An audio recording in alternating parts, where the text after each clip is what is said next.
Please begin whenever you're ready.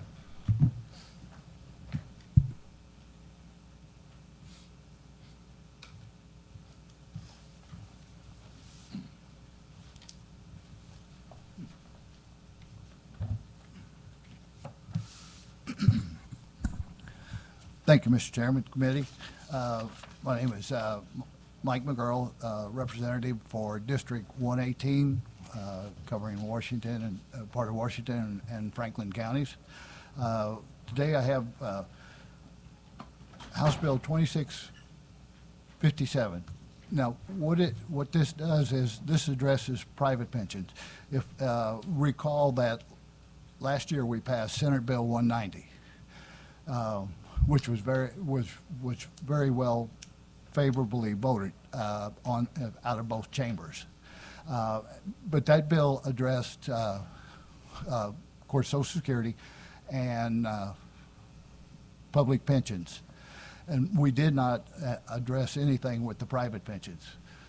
We took the exclusion away from on the public pensions, the $100,000 for married filing joint, the $85,000 for single. And so consequently, what my bill does, it doesn't make it parity, but it does give the individuals who are self-employed or drawing a private pension from a company, it gives them the ability to have a deduction that could wind up being equivalent to the what the public pension gets, and because the max public pension is whatever the max Social Security is, which for the filing season of 2023 was $44,783, and of course that will be indexed up each year. And so, you know, and basically what it does, my bill does, takes the income exclusion amount, because prior to, or what the current law is on a single, it's $25,000. You make $25,000 or more, you're not going to get a pension deduction for your private pension. So I raised that from 25 to 50. On married filing joint, I raised it from 32 to 64. And then, of course, married filing separate would be 16,000 to 32,600. And now the deduction amount would be raised from 6,000 to 12,000, and that way, again, it's not going to make it parity with public pensions, but it will at least give the individuals opportunity to get some break on their Missouri taxes that will help offset some of that tax liability. And so consequently, and again, I might mention this bill was passed favorably through the House both last year and this year. Of course, time ran out last year, and then this year, again, it has been voted out of the House with it, and so it's. It's a bill that's just a fairness issue is the way I look at it, because, if we can vote to give ourselves a break, because basically that's what we did when we did the public pensions, we can surely give the private individuals, self-employed people, an opportunity to have a break also. So with that, I'll answer any questions. Thank you. Anyone have any questions for the representative? Seeing none, first up that would like to testify in favor of the bill.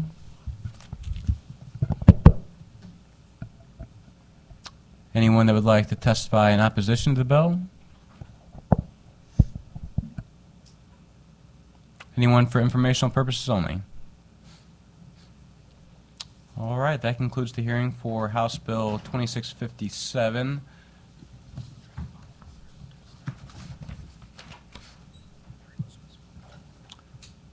Next up, we'll be hearing Senate Bill 1060. Senator Coleman, begin whenever you're ready.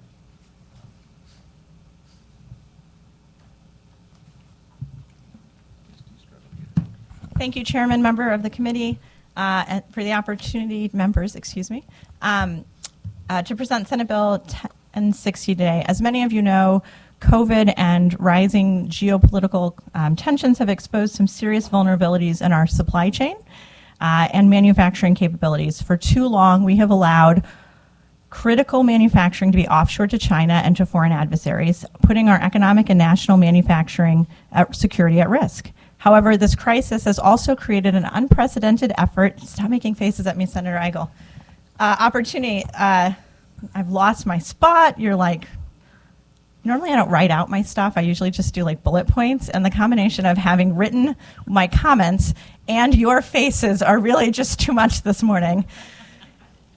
I'm going to depart from my prepared comments to just say, you guys know I have not traditionally been a fan of tax credits. I think that we should be working really hard to get rid of our tax structure and reorganize that, because we are placing too high of a burden and disincentivizing people to invest here in the state. But with this legislation, and because of where we're at nationally and the efforts of other states around us, particularly Kansas, Kentucky, and Ohio, we are at a crossroads where companies are recognizing the need to bring our manufacturing back from our foreign adversaries, from China, and I don't think that unilateral disarmament makes sense. And when other states are competing and we are choosing to cede the field, it is at a heart, it's really hurting our state.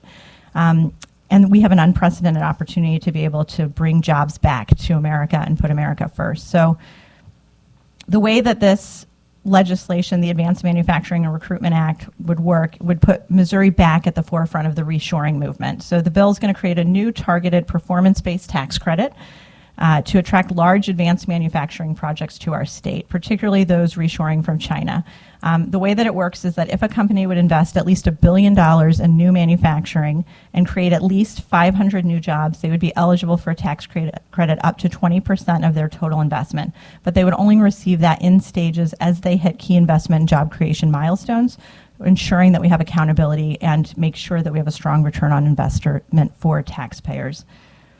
The House version, the version that you see, does not include foreign adversaries, but that was added in the House version, and I would support that in a Senate substitute should we be able to get to that position.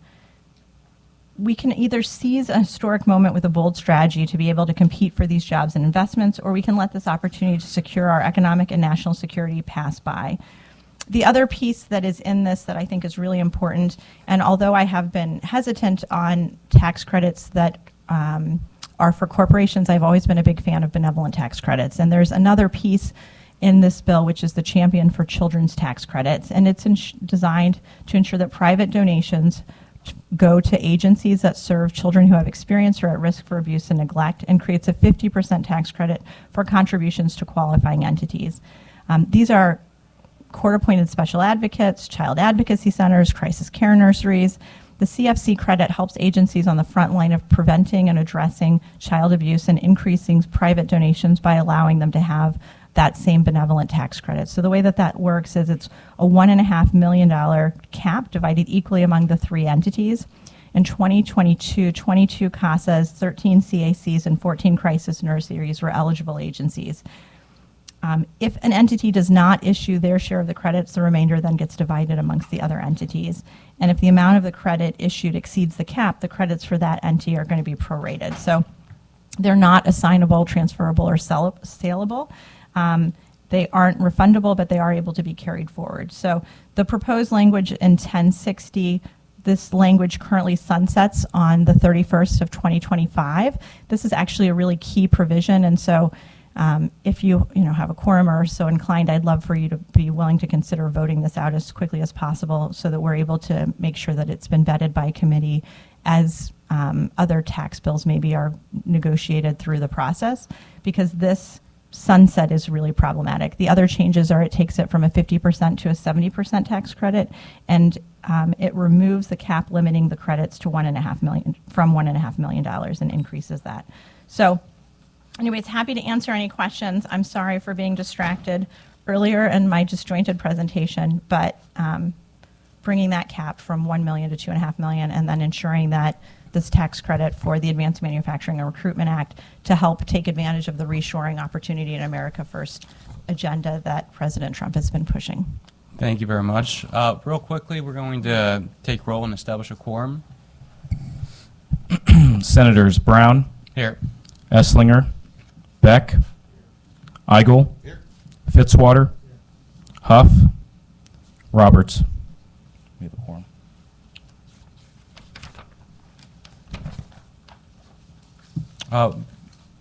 Since I know we have at least one member that has to go, I'm going to make a motion to go into executive session. Do I have a second? We are in executive session. I move that the committee take up committee substitute number 2 for House Joint Resolution 78. Do I have a second? All those in favor? Any opposed? The ayes have it. We have taken up House Committee Substitute for House Joint Resolution 78. I move that the committee vote do pass House Committee Substitute for House Joint Resolution 78. Do I have a second? Is there any discussion from the committee? Seeing none, Secretary, please call the roll. Senators Brown, Aye. Esslinger, Beck, Eigel, Fitzwater, Huff, Roberts. By your vote of 3-1, you have voted to do pass House Committee Substitute number 2 for House Joint Resolution 78. I now make a motion to move out of executive session and resume our regular hearing. Do I have a second? Second. We are out of executive session. I apologize, Senator. No, I just was hoping we could add my bill onto the pile, so I guess that's not going to happen today. We'll hope for next week. Were there any questions for the Senator? Seeing none, first, if they would like to testify in favor of the bill, please come forward.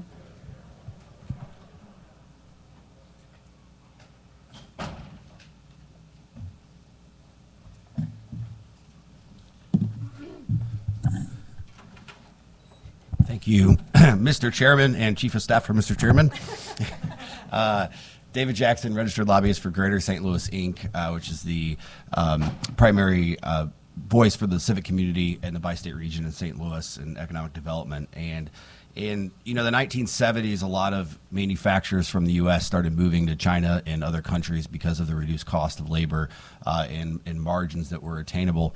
But when you're manufacturing shoes and textiles and other widgets, those margins are much different than when you're manufacturing robotics and semiconductors and highly advanced technologies. And when you deal with quality control, those margins, when you're shipping them overseas, change quite a bit in that calculation. When you couple that with the supply chain issues from COVID and other geopolitical issues going on right now, we've seen a mad rush from U.S. manufacturers to relocate their manufacturing facilities to the United States. And so last year alone, we saw $114 billion in advanced manufacturing development in the United States, more than any other type of property development in the country. We've had that's a 40% growth over 1 year, and there's been 60% growth over 5 years. We're expected to see $350 billion of investment in advanced manufacturing by 2030. By comparison, the Ford deal that we passed during a special session a few years ago was for $500 million. And so that was $500 million for one deal in Missouri, which represents less than 1% of what we anticipate from all companies across the country over the next few years. And Missouri really has to decide whether or not we want to be, have a seat at that table to attract that type of manufacturing and those generational jobs, because we have a very short window. These are not tax credits that are going to move a development from one shopping mall to the next and result in empty buildings. We're talking about mega projects of $1 billion or more. And so we would ask the committee to work with us in finding a solution to make sure Missouri is competitive in this effort to attract these kind of jobs that are going to be a really generational change. Happy to answer any questions. Any questions for the witness? Seeing none. Next up, they would like to testify in favor. Please come forward.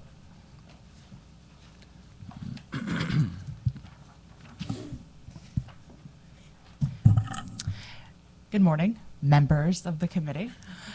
My name is Jessica Seitz. I'm the Executive Director of the Missouri Network Against Child Abuse, formerly Missouri Kids First.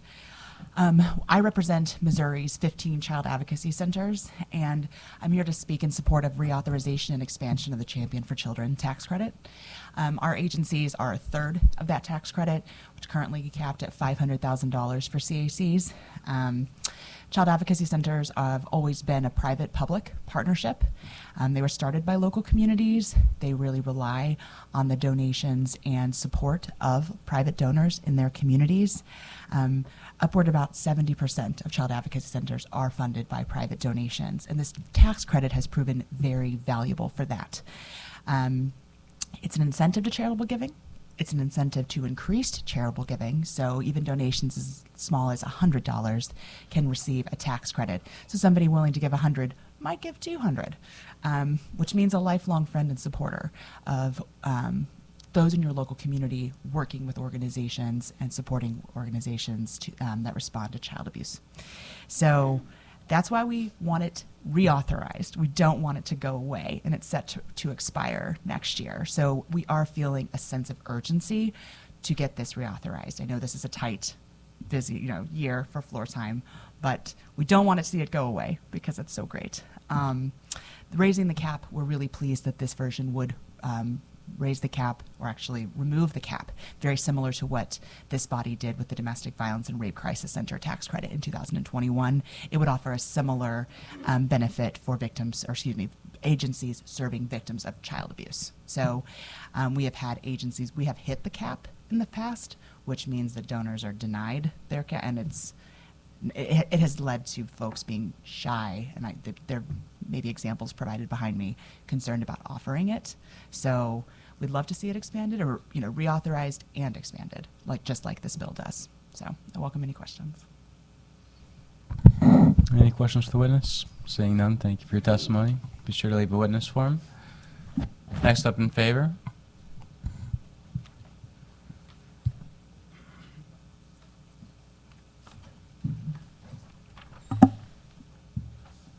Good morning. I'm Leanne Reese. I'm the Executive Director of the Missouri CASA Association. We're court-appointed special advocates. We're the state CASA organization, and Missouri CASA provides support and technical assistance for 24 local CASA programs and 28 judicial circuits in Missouri. These programs screen, train, and supervise caring community volunteers who are appointed by the court to provide best interest advocacy for children who've experienced abuse or neglect. CASA volunteers meet with the child at least once a month, interact with people in the child's life, collaborate with the other child welfare partners, and write a fact-based report to the judge. They have two primary goals: to ensure that the child is safe and their needs are met in their current placement, and to advocate for permanency on behalf of the child. In 2023, there were over 2,000 CASA volunteers, and the CASA program served over 4,600 children. I'm here in support of Senate Bill 1060. The Champion for Children tax credit is very important to CASA programs. Most of the programs are nonprofits, and they rely heavily on the support of the community through donations from individuals and businesses. CASA programs have been able to effectively use the tax credit to encourage donations, and the revisions proposed by Senate Bill 1060 would only improve its effectiveness. In the near future, the tax credit will be even more important, as another important source of funding is declining. CASA programs, many other victim-serving organizations, receive Federal Victims of Crime Act funding, VOCA funding, but there are steep cuts expected in the near future. CASA programs will need to increase their support from the public to maintain their current services, and the Champion for Children tax credit will be crucial to those efforts. CASA programs truly appreciate the support provided through the Champion for Children tax credit, and we have a couple local programs here to testify. And these donations really make it possible for CASA programs to serve children who've experienced abuse or neglect. Thank you. Thank you very much for your testimony. Please be sure to leave a witness form. Next up, they'd like to testify in favor.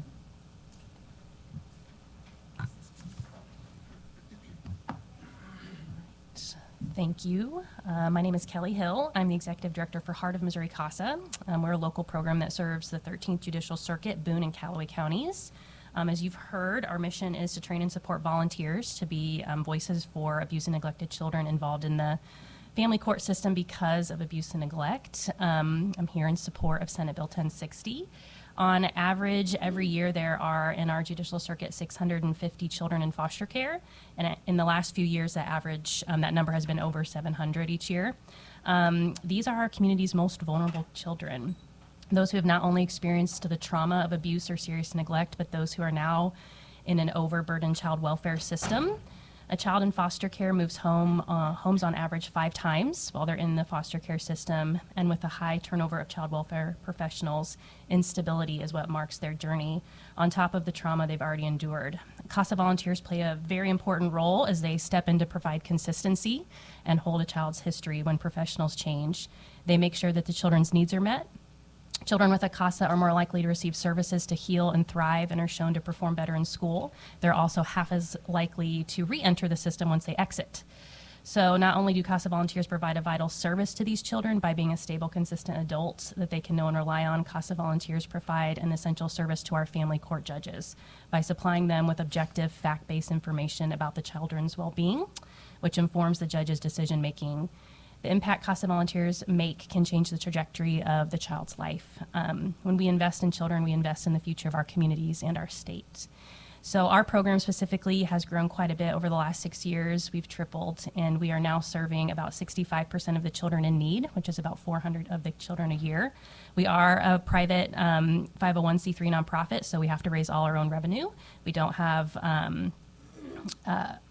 income generating sources because we train volunteers to be a voice for kids in foster care. So fundraising is a huge part of our budget. It's more than a third of the revenue we use to support our program. So we have to work tirelessly to raise money from individuals, corporations, foundations, and the tax credits have been essential to do that effectively. And if we're going to be able to continue growing, we really rely on the tax credits as a huge benefit for our donors. So I think one of the things that's really great about this bill specifically for the tax credits is it really will level the playing field for children, the same way that other victims of crime serving agencies, the same way their tax credits are set up with the 70% and the unlimited or the removed higher cap. So I just encourage you to support this bill. Thank you very much for your testimony. Please be sure to leave a witness form. Next up, would like to testify in favor?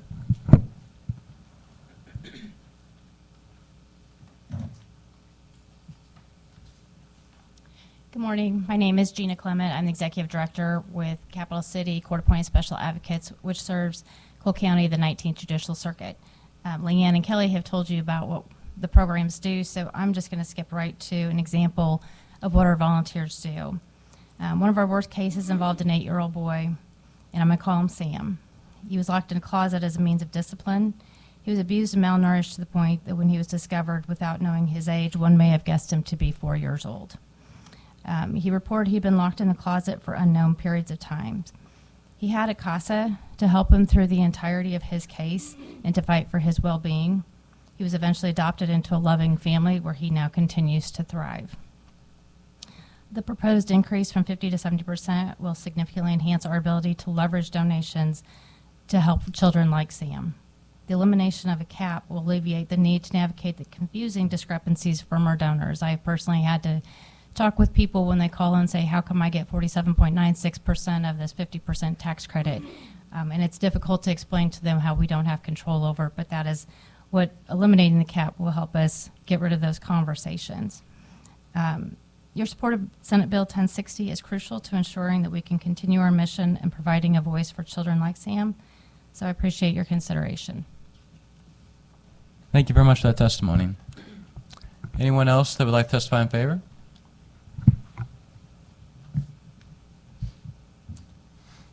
Good morning. My name is Melissa Birdsell. I am the Executive Director for Voices of Courage, which is a child advocacy center in St. Joseph, Missouri, which I believe gives me the prize for the driving the furthest today. We are a 501c3 as well, so we are, again, like the others, responsible for raising funds to cover our programs.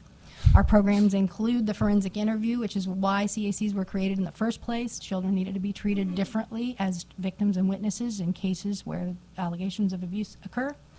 And so instead of being, interviewed by law enforcement as like an adult would be, we were created in order to be able to interview those children in those cases. We cover 9 counties in northwest Missouri, so the majority of our coverage area is rural and a lot of poverty in our area. And so Buchanan County, which is our home county, kind of carries our CAC. We provide 500 forensic interviews a year working with those agencies, law enforcement, children's division, in cases where there's been an allegation of abuse. And then another critical service that we provide is mental health treatment for those children. So we see another 130 children a year through our mental health program. Mental health services are provided free of service to those families. And that's super important because, again, high poverty in our area. They're in a situation no one asked for, so we want to make sure that those families get the help they need. As far as funding goes, this individual funding in the past, prior to 2021, which it's related to COVID and other things, 25% of our income was from individual giving. That's down to now 15%. Do I know for sure that that's related to the fact that our tax credit is 50%? I don't know that, but I know, individually and with a few people that we've talked to, that literally where we are, the DV shelter's right across the street, and they know our donors are, we have a small donor base, but they are educated in how to give money and when to give money and where to give money, and they do their research, and they know if they go across the street, they're going to get the 70% tax credit, and they're going to get the 70%. Whereas with us, it might be 50%, it might be less. We have had cases in the past where the cap has been met and people were not able to take the credit. And I don't want to say that angers people, but you get messing with people's money. And then we feel a little bit, like we handed them a bill of, we said, yeah, you're going to get 50%. We advertise it that way, and then they didn't get it. So that kind of leaves us feeling a little bit like we didn't fulfill something for them. And that gives them pause the next year. Do I give to them or do I give to someone else? And so we have had people shy away from it due to the cap, and then the next year they don't give, which is probably why we haven't met the cap the last few years. But we still we keep it on our website, we keep it in our literature, but we don't necessarily push it as hard as we would if we knew that everyone was going to get the credit when we promised it. So this increases our need to do more fundraising, which is fine. We have no issues raising funds to cover our programs ourselves, but we are a small staff, and most CACs are small staff. So we don't have an events committee. I'm the events committee.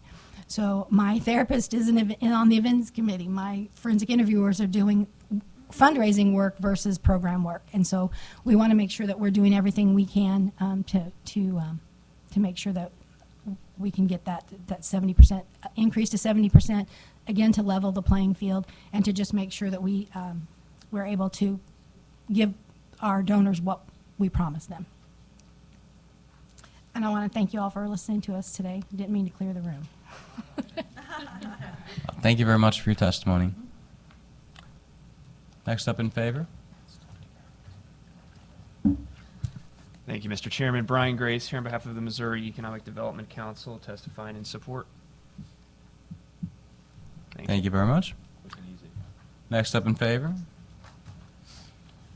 Good morning, Mr. Chair, Mr. Catanzaro, Philip Arnzum at the Missouri Chamber of Commerce and Industry, and we'd like to go on the record in support. Thank you very much. Next up in support. Jessica Petrie here on behalf of St. Louis County. We would also like to go on record in support. Thank you very much for your testimony.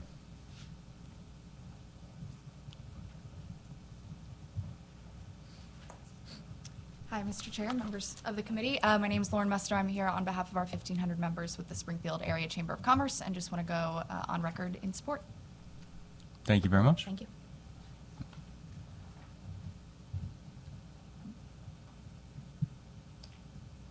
Anyone else that would like to testify in favor of the bill? Anyone that would like to testify in opposition?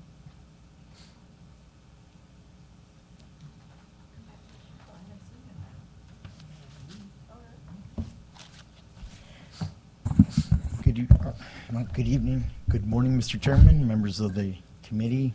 I guess there's a lot of people that are here in spirit. My name is Arnie C. A.C. Dienoff, and I'm opposed to SB 1060.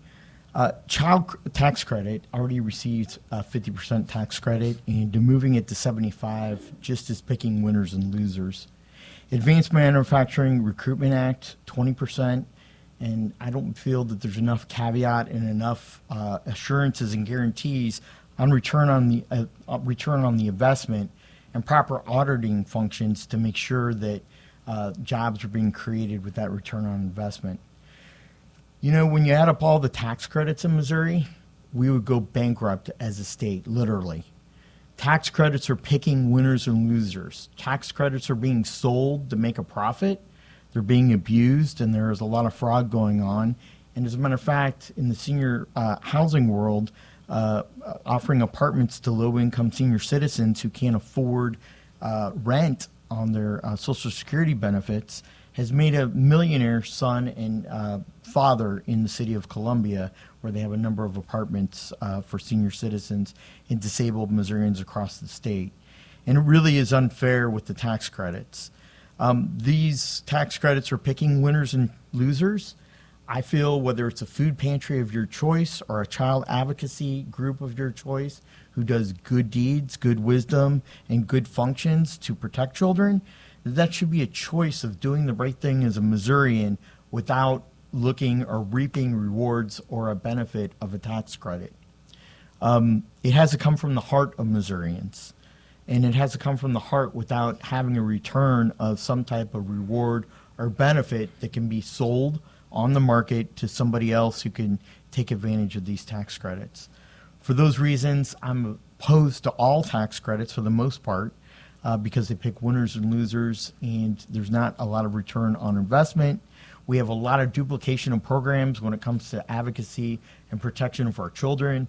We have a Department of Social Services that is responsible for investigations along with police departments at the village and municipal level, county sheriff's departments, or police departments throughout the state. And I feel that there's a lot of duplication of services that need to be consolidated to make sure that children are being put as a priority and that their well benefit and welfare is being taken care of. Also pay. We don't pay our social service workers enough pay. A lot of those people have a master's degree or more, and they are paid bupkas in terms of salary and benefits. They are 50 out of 50 states across our country, and we should be ashamed of what we pay state workers as a whole, especially our social workers who put up with a lot of grief, who put up with abuse, who see a lot of critical needs on a daily basis, and don't get rewarded or given credit for their unbelievable sacrifice that they give to Missouri and their threats from families that they have to put up with.